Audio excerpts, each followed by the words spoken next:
Lindsay Goldwert, welcome to So Money. Again, it's so great to see you and have you on the show. And of course, my favorite topic, the topic du jour in my life, midlife and money. Thank you for writing your book. I am so happy to be here. It's always such a pleasure to see you, and I can't wait to get into it with you. The Midlife Plot Twist, how to reboot your life without burning it down, even if you really, really want to. Do you know that I've used this expression quite often when I talk about when people ask me, well, how's work going? I'm like, some days are great. And some days I just want to burn it to the ground. And I Yeah, it's a I it's thought a I was so very original with that statement, but no, apparently it's on a book cover, which maybe means that I'm onto something. Like maybe I'm not the only one who feels this way. Why do we feel this way in midlife that we want to just pull the cord?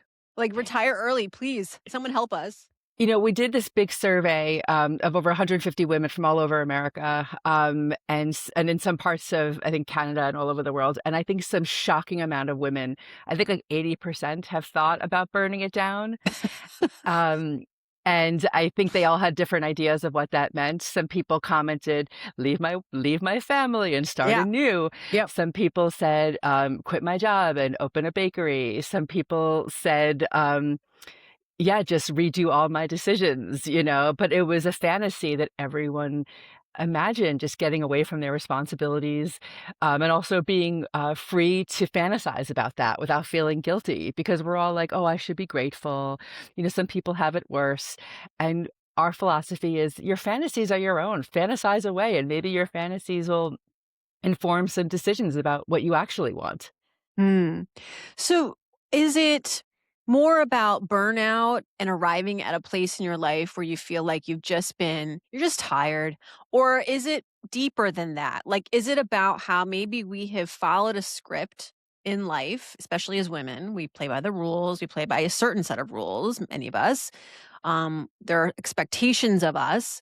And then we get to like the 40s and we're like, "F it, I'm burning this down." What have you learned from your interviews about kind of the backstory to this point in their life where they just feel like so done? I think so. Me and my co-writer, Gabrielle Moss, we both had this idea that um, we make all our biggest life decisions when we're in our early 20s, when we have the Mm, least data about who we are. And the only things that inspired us were TV shows, magazine articles, the movies. And we made these decisions like, oh, that sounds like a cool career. Law and Order looked like a cool show. Maybe I'll be a lawyer, or Carrie Bradshaw was killing it as a columnist, so maybe I'll go into journalism. Um, and then we follow these paths and we stake so much of our personal worth on our careers. And then time goes by, and then we hit our 40s and we might start to think, maybe I made a terrible mistake. mm, I don't like being a lawyer. Being a journalist was not a great idea. I know being a doctor is not what I thought it would be. But there's so mhm, much sunk cost in this. It's like, well, I've already put in 20 years. To change now would be to be admitting failure. right. And we're so hard on ourselves, of course. The first part of the book is all about identity and and forgiveness. It's like, you didn't know. Stop beating yourself up. You didn't know. There wasn't even the internet when a lot of us were growing up, so we didn't even know what else was out there. There were no people saying, this might be the downside to this, or not as advertised. So there's so much. We wanted everyone to say, like, hey, you have changed. Your decisions weren't the wrong ones. You made the best decision that you could have made at the time, and you just have to forgive yourself. We Mm, were making decisions based on, we wanted to get out of our hometown. We wanted to have financial stability for the first time in our lives. We maybe fell in love and moved to a city. There's all these things that informed our biggest decisions when we're the youngest. And we just didn't know any better. No one gave us a crystal ball. No one told us when recessions would come. No one right. told us that marriages, flame out. And I think a lot of us arrived saying, like, what happened? And not that it's Mhm. all bad, but enough of things we're just thrown for a loop, and we're like, how did this happen? Like, you may ask yourself, how did I get here? How did I get here? How did And I I get think here? I think the biggest permission that your book gives, one of the biggest permissions, is to say it's not that you would change anything. I mean, what like to your point, we did made the best choices presumably with the information that we had at the time, and that's called good decision making for the most part. Yeah. It's to say you have permission to change. You have permission to listen to the voices in your head to an extent. You know, like if your voices are telling you, I don't like this job, or I'm tired, or I'm not enjoying the things that I used to enjoy, those are valid feelings and they need to be examined. Your book largely looks at career and money, which I'm so appreciative of, in this midlife span of time, because so often I joke, like, I have 100 articles tabbed on my computer about, menopause and the right kind of creatine I should be consuming and how much protein I should be consuming. But, like, what about, well, how do I actually optimize my retirement account right now? How do I actually make pivots in my career in my 40s and 50s without, burning it down to so to speak. And so why did you want to make like the money and the career stuff so much of the book, so much of the centerpiece of the book for a book about midlife as opposed to love, career and health? Because you've written about love, career and health. Like you could have picked any topic, but you wanted to specifically focus on the money stuff. I focused on my co-writer and I have, different strengths. I focused on sex and money, which are my 2 favorite topics. And I'm a, sex writer and also a money writer. And Gabrielle focused a lot on boundaries, how to set them with your family and friends, and a lot of dealing with friendships and all that stuff. So we tried to cram a lot in there. I Yeah. was very passionate about, as I'm always passionate about money and career, because it's tied with so much shame and feelings of failure. If people, Gen X, elder millennials and Gen Xers, we take on so much and we start to feel like if things didn't go as planned, then we failed. And if we don't have enough money in our retirement accounts, we failed, and we can't, if we're not measuring up to what's in the T Rowe Price, pamphlet, we failed. And, we're just inundated with so many people telling us that we're doing it wrong or that these people retired early. And I think it's warped our sense of where we should be um, Yep. and, um, and what our milestones should be. I wanted, milestones are really important because we're all falling short Yeah. because the milestones, who says that these are our milestones? These milestones are like 1950s era milestones. It's like first comes love, then comes marriage, then comes new house, then comes children, then comes, nothing because no one cares about a woman's life after they have children, and then cut to like blank, blank, blank, and then retirement, Yes. So Right. that leaves massive blanks for us um, you know, after we have children, and not all of us have children, obviously. So that's a whole milestone that is another question mark for a lot of us. A lot of us have kids later in life. Where are all those years supposed to be? You have no goals. You have no milestones, there's nothing that's important to you You're other just than what changing diapers. Yeah. you're just planning on having children, changing diapers. I don't know what they think that women do in between, having children or not having children or building a career. It's just these milestones are very demented, and we wanted to, because Yeah. we're all, as I was saying, we're all failing. None of us have enough money in our retirement accounts. And if you do, that's amazing and congratulations. And that's wonderful. I don't mean that sarcastically. I mean that is wonderful. But a lot of us just didn't. A lot of us had a dip into our 401ks during the pandemic. A lot of us did not have a straight road. Um, in our employment. A lot of women do take time off to raise their kids. A lot of us were laid off for various times in our life and had to go freelance. Things affect our retirement in a way that we didn't expect them to affect our retirement. And we look at our RAs and we think to ourselves like, God, I'm going to end up living in a van down by the river. Clearly, and Well, and not to mention, you point in your book that we have a unique amount of debt between 40 and 60. I think something like the average debt load is over $158,000. There's also the reality of getting pushed out of your job because you quote unquote age out. Well, there is age discrimination in the career world. You become too expensive for an employer, and so in lieu of living in the van down by the river, yes. let's talk about some of the pivots and some of the plot twists that you found really refreshing and doable in your research? I think in terms of pivoting, the biggest thing that we thought of is just, first of all, forgiveness, which is very hard for us to do. We can never forgive ourselves for not having done everything perfectly. So just getting right with yourself and looking at your numbers. What is the reality of your numbers? And then it's not compromising, but just really getting real about your goals. Mhm. And are your goals like, "I just wanna live by the beach." Okay, maybe that's your goal. It's like, "Okay, well, how far from the beach?" Like, getting real specific about, is it that you wanna live, living by the beach can mean anything. Does it mean you wanna live near, live in, you know, live in Miami, which might be more expensive than living in North Carolina? Do you always wanna own your home, or do you not care so much? Do you always want to do you never wanna be kicked, like, all these emotional stuff. I'm very big into feelings in finance because it's the feelings that inform most of our decisions.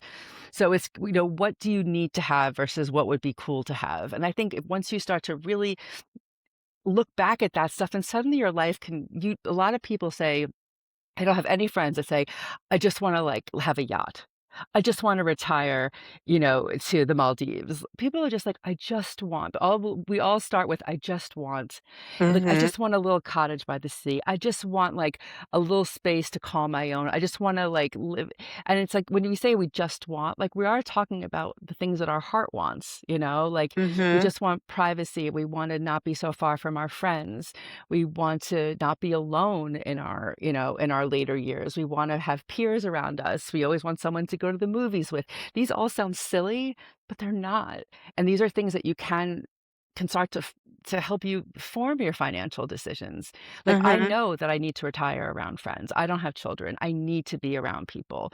And that's already changing the way I'm looking at retirement, whether Right. I stay in my where I live, or whether we move to a 55 and older community, when we're 55. So I can always walk out the door and have a water aerobics class to go to find people to play mahjong with. I cannot, the idea of being alone in the country does not suit me.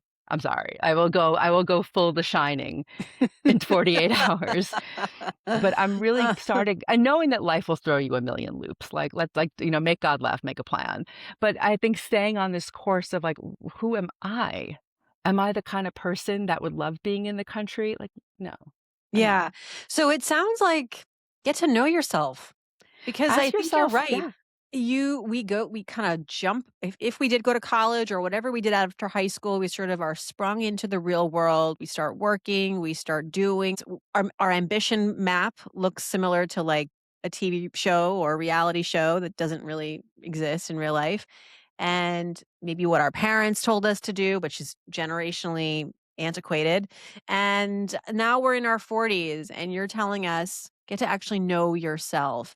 If you're in a relationship though and your partner is seemingly happy with the life that you've built, how does that conversation go? I mean, it's so easy to say all good partnerships have to have amazing communication, but it is true. You really do have to get specific about what you want. And when it comes to conversations with your partner, whether it's about sex, whether it's about opening a marriage, whether it's about not feeling up for having sex, because of how your body is doing, or whether it's about, hey, like, I just don't really wanna live in New York anymore. I can't handle the traffic of Miami, or, like, I gotta get out of this, like, tiny country town. I think the key is to come to the table with your feelings, but also with some hard points of, like, this is how what I think where I think I'd like to be in 5 years. This is how I think I'd like to get there. I know this is important to you, to make it a we conversation. Mhm. Everything, you can't say, "I want this and you want this." It's like, "Here's how I would like for us to the direction I would like for us to go in. Like, what do you think?" And really make it a conversation. And some of our partners are not that great of communicators. A lot of them aren't going to come to the table with a PowerPoint. But I think by saying I can't take it anymore, I have to move is is a tough way to start a conversation. But by saying, in 5 years, I think I really want to like scale down this big house, and I think I might want to move someplace. It's a little closer to a city, and explain why. And then, of course, when you plan out a conversation, you have to you can hope for the best outcome, but you just have to just sort of stick to your guns and explain why, and listen to what your partner has to say, because your partner may be happy with the way his life is now, but he could also haven't thought about, or she might not have thought about the future quite in the same way. They might like their big house and like, yeah, it's going okay. We finally got a generator, when we got the bats out of the attic, everything's pretty great. But if you tell them, it's like, I know, but the kids will be out of the house and blah, blah, blah. They might be like, you know what, now that you mention it, maybe we could save if we ended up moving, so they just might not be thinking about the same things you're thinking. Don't assume that your partner is just going to dig in and say, I don't want to do that. Or you're just in one of your emotional, you're just being emotional. Yeah. Yeah. So I think that's really important to go in with your points, and also be gentle with your partner, because upending someone else's life is, it's a big ask. I feel like so much of your life is on cruise control until you hit your 40s. And that includes how you've been spending, how you've been investing. And for many women, especially I'm speaking now to women who might not have a job outside of the home, or um, they just have, for whatever reason, deferred a lot of their financial decision making to their male partner. This now feels like unsustainable, because if you are that woman who wants to move or go do something like a real hard plot twist, a pivot that Yes. requires kind of looking at your numbers. How do you have that conversation, and maybe go so far as to say, as I wasn't working on the money stuff before, I want to be now. That can feel like coming out of left field for your partner. It could also feel like you don't trust them. I'm sure you've had lots and lots of these conversations, as I have, about this with couples, but what do you feel like is a good way to A, have that conversation, and B, come out feeling like there's resolution? This is something that a lot of women also feel bad about, like, oh, I should have had more of a stake in the finances, or, I mean, a lot of women do run the finances of the home, but they might have been in and out of the workplace. They might not be contributing presently. I mean, Right. a lot of us are making more money, but I think the point is, it's like, if you don't feel like an equal partner in your marriage, then you really have to think about it, and now is the time. Better now than later. Everyone, talking about that book, the Bell Burden book, and it's so funny how that book has brought on all these conversations when it's really kind of an outlier situation in some ways. Like, very, there are people who are like, "Oh, I didn't contribute. I just stayed home and watched the kids." And I feel weird asking, like, for half of things. And I spoke with but who do you talk to? Talk to a divorce attorney, and because that's the person you want to talk to for advice. Like, and I think the thing is, like, sit down and talk to your partner and say, you know, if you haven't had this conversation already, say, I just, I don't feel like an equal partner in this marriage. I'm not saying anything's going to happen to us, but, I am kind of freaked out that I feel that I'm not the one who knows how to make the investments, in our portfolio. I feel, you know, like I haven't had the information. I've kind of let you do things. And it's a tough conversation. It's actually a conversation that I would recommend talking to, if you have a therapist, to talk to beforehand, especially if it's a Mm, therapist who you can talk to about money issues, to make a script.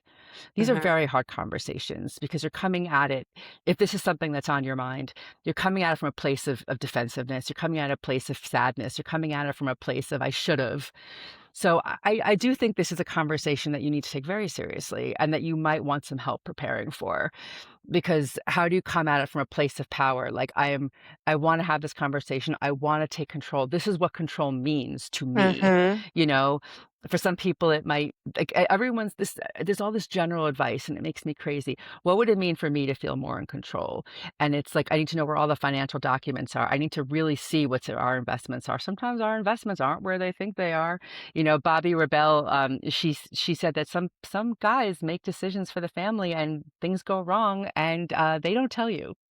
So because they're embarrassed. I actually know a situation like that. A friend of mine Oh, yeah.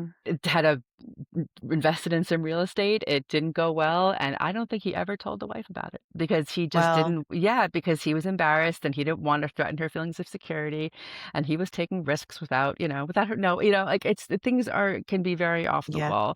So it's very important to be clued in if you haven't been before. And if you are thinking about ending the marriage, this is more important than ever, is to take some Mhm. time and be like, where are all my documents? How do I start to claw back some of my own money? It's very complicated. Everyone's stuff is all in a joint account. Sometimes everything's a big smush. So if you are planning on ending the marriage, like, take a second and figure out and make a plan, honestly, about what's going to happen, where the money's going to come from, whose money is. Make sure what's yours is yours, and get support. This is not just from friends, but get professional support of someone who Mhm. can really help you stand up for yourself because you did run the household. If you stayed home, like you ran the household, you did all these things. Oh, yeah. You also honestly probably worked for a lot of the time, and just you have to get down to why you feel less than. And that's where I Exactly. think it's just too much for us to come up with those answers ourselves when we're juggling so much else. So Yeah. I think that sometimes we need to talk to a therapist about these larger conversations. I love that piece of advice, and it speaks to a bigger theme that is something I've been kind of chewing on lately, which is like when you hit midlife, there are there are investments that I think we should definitely be looking into more than ever. One is, to your point, a therapist, whether that's a financial therapist and or a therapist to help you do the first thing, which is kind of re-examine your life, understand how you're feeling, why you're feeling the way you're feeling. Um, but also, I think, tactically speaking, too, there's like brokerage accounts I think we should be investing in. We should be taking advantage of catch up contributions in our 401ks. Um, because we hear about all these other investments like skincare and, Oh you know, man. vitamins and, fill in the blank health product. And so, along that theme, what are some other quote unquote investments of your time, of your money that I think is very important at this stage in your life? I'd say also like upskilling, right? Or learning more about your career and where it's going, or if you want to make a pivot, like investing to, learn that process and kind of, get yourself in a good place so that in the year or two you can apply for those jobs that you can't apply for right now. Absolutely. That's such an interesting thing.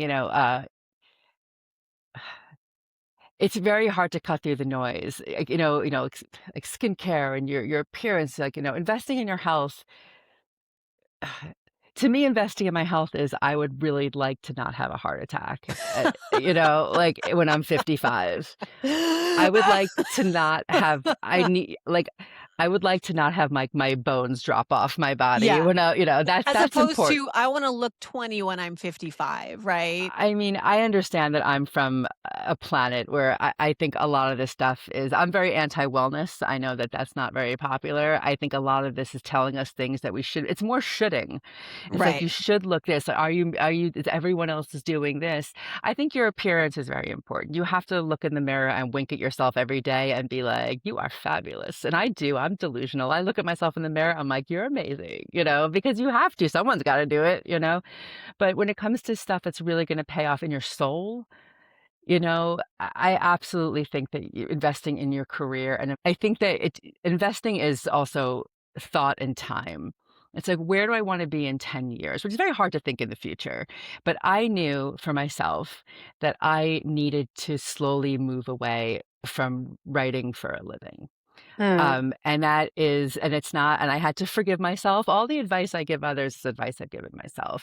I had to forgive myself. Who would have thought that journalism would go to the sorry place that it is? Who would have thought that all these things would have just flamed out spectacularly. I have to forgive myself. I didn't have so I started slowly sort of pivoting, and I'm getting my certification as a sex educator and a coach.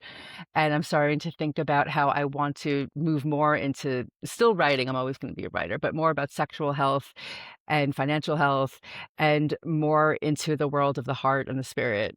And I signed up for the certification course. It took like 2 years for me to get up Mhm. the courage to decide that it was okay to do this sort of stuff and to think, well, when is it going to pay off? And I have to think to myself, in 5 years, I'm hoping my life will look like XYZ. So there is a leap of faith.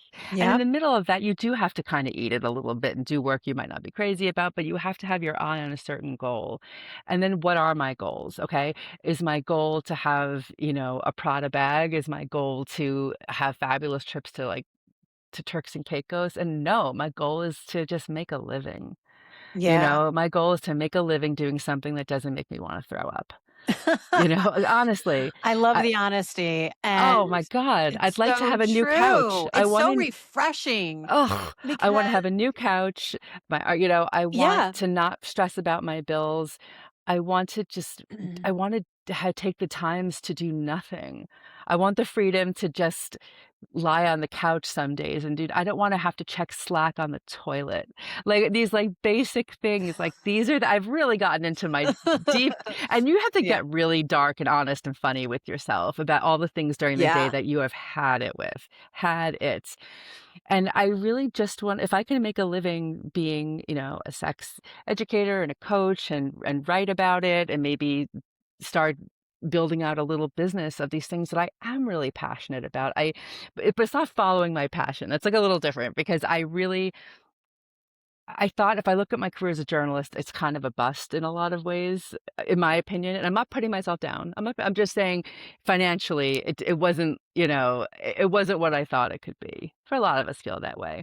Mhm. But I have learned so much. I had to give myself a little bit of credit for all the stuff I did learn and I did do.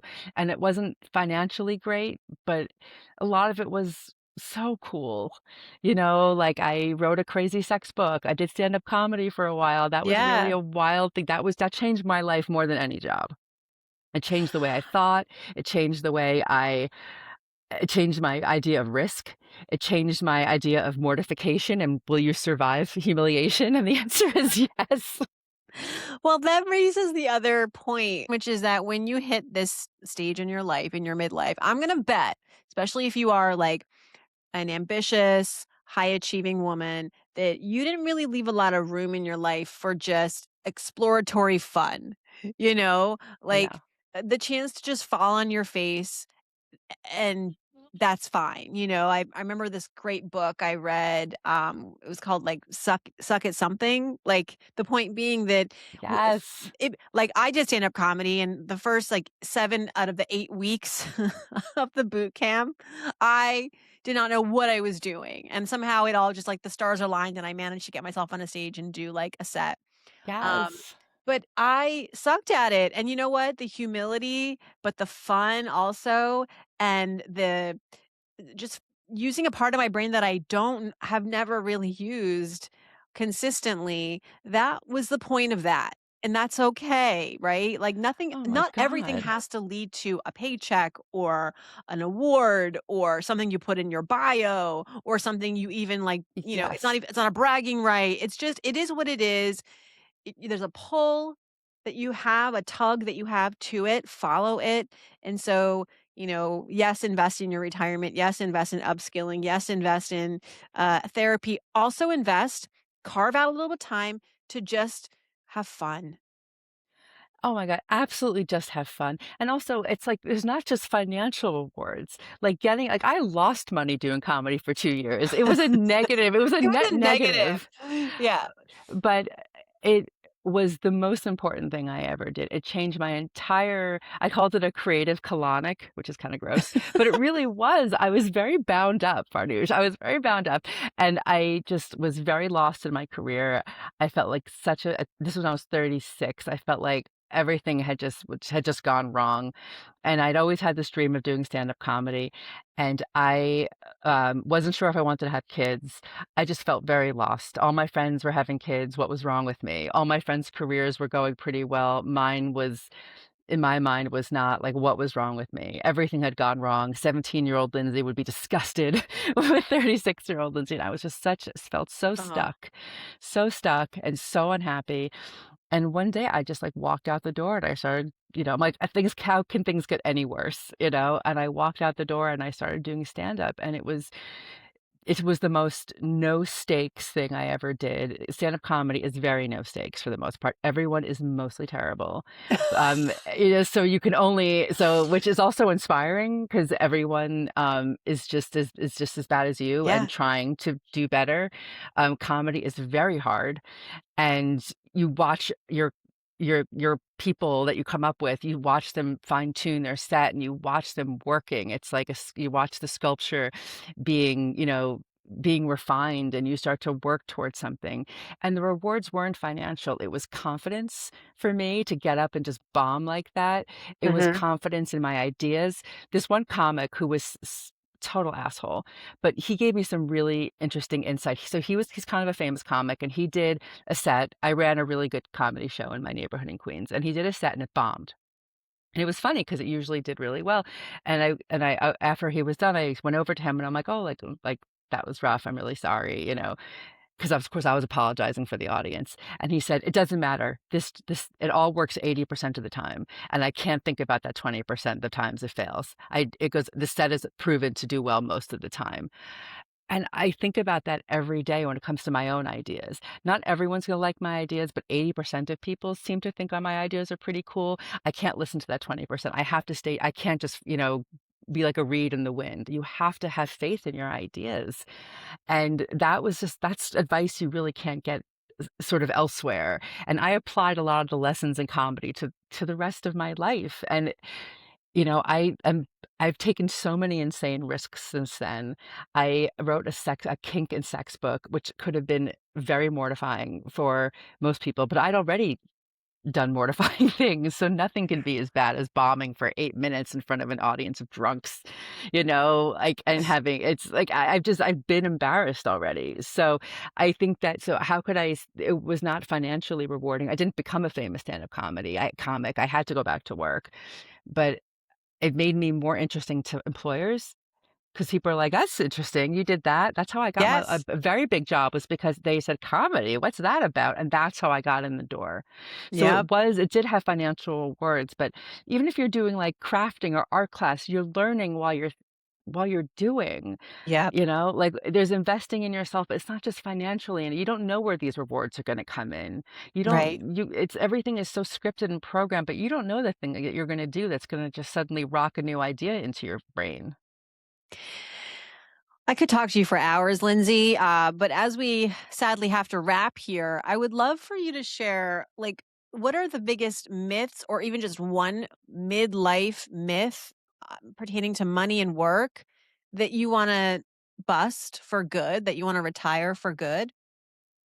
The myth I wanna bust is that you are not, if you haven't hit these proscribed milestones, that you are not a failure, you Right. know, and that your life may not have gone the same as other people's lives, and you have to be okay with that. Your milestones have been like, "I just wanna get away from, get out of my hometown. I wanna be able to always, you know, pay my own rent." I always wanted to, have own and take care of a dog. Like the things that you are proud of, like let those be some of the milestones that you hit. Don't let anyone tell you how you're supposed to live your life.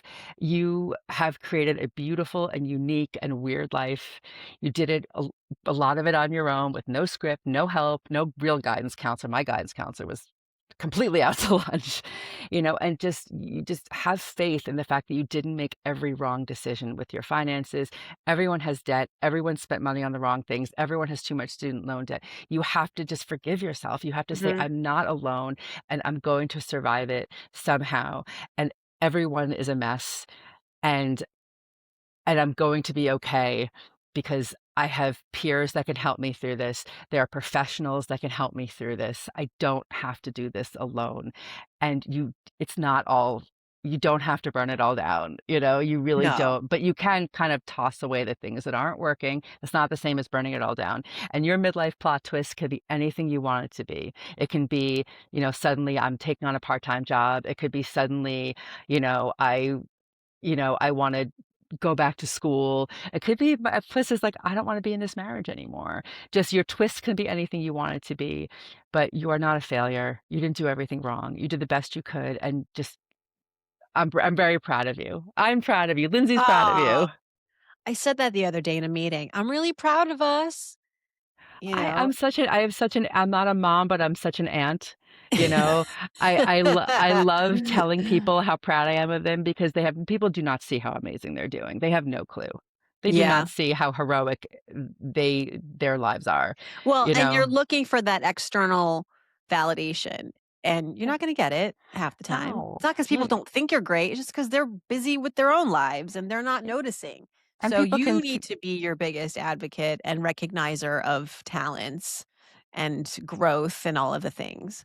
I know we have to run, but I'll say one thing is, there was a really fun I try to make all advice sort of universal. So when it comes to, if you're about to get divorced, one woman gave this great advice about have your best friend make your dating bio. Don't do it yourself. Have your best friend do it. You don't know Yes. you. You don't know how great you are, and it's tr and have your friends help you with your resume. Have your friends help you with a life resume, not just your professional resume. Like, "You did this, you did this. Oh my god, you moved out of the city with a U-Haul by yourself. Oh my god, you got all your kids through the measles while you were working full time." You need a friend to just make a life resume of all the rad Yes. stuff you did, all the stuff you conquered, and how you made it. You are still here. I'm I so love proud that. of you. I'm so proud of you, and I I'm know. so proud of you, Lindsay. This book is Oh, phenomenal. You and Gabrielle oh, Moss. The Midlife Plot Twist, everybody. It comes out in September 15th, but we got a nice preview of it today. Appreciate you, and don't be a stranger on the show. I'd be honored to come back anytime you need me.